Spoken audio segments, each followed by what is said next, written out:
جی Multan press club کے سامنے اس وقت ریلوے جو پینشنرز ایسوسی ایشن ہے وہ اس وقت سراپا احتجاج بنی ہوئی ہے. ان کے کیا کیا مسائل ہیں انہی کی زبانی جاننے کی کوشش کرتے ہیں. جی کیا آپ کے پینشنز کے مسائل ہیں, کب سے یہ مسائل چل رہے ہیں اور کیوں نہیں حل کیے جا رہے ہیں؟ بس یہ میں ارباب اختیار سے ریکویسٹ کر رہا ہوں کہ میرے لوگوں کو ابھی تک گریجویٹ ہی نہیں ملی. میرے لوگوں کو جو 16 سے ریٹائرڈ ہوئے ہیں ان کو ان کی کٹوتی کی جا رہی ہے. اب تو یہ عالم ہے کہ جو میڈیکل فیسلٹی ہمیں پرووائڈ کی تھی duke of the great Britain نے, وہ بھی بین کی جا رہی ہے. ہاسپٹلس میں کچھ بھی نہیں دیا جا رہا. ہاسپٹل کے ڈاکٹر ہمارے جو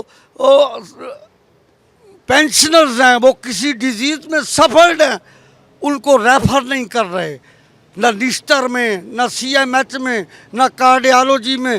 تو میں خصوصی طور پہ I address to the field master who is employees کہ وہ پراپٹ ایکشن لیں, ان پینشنرز کے funds as soon as possible restore کریں وائیں ان سے.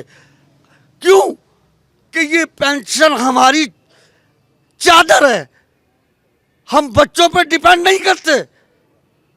اور اگر یہ بین کی گئی جیسے پنجاب کے پینشنرز کی پینشن بین کی گئی ہے, اسی طرح فیڈرل امپلائیز کے ساتھ بھی ایسا ہوگا, اور یہ ہم کسی قیمت میں نہیں ہونے دیں گے.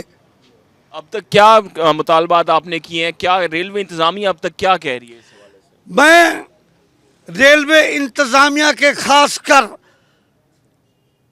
حنیف عباسی صاحب سے کہوں گا کہ یہ گاڑیاں پرائیویٹائز کی جا رہی ہیں, لیکن کرپشن پہ غور کریں کہ یہ جتنے ایگزیکٹو بیٹھے ہوئے ہیں, یہ لینڈ مافیا جو بیٹھا ہوا ہے, یہ کر کیا رہے ہیں؟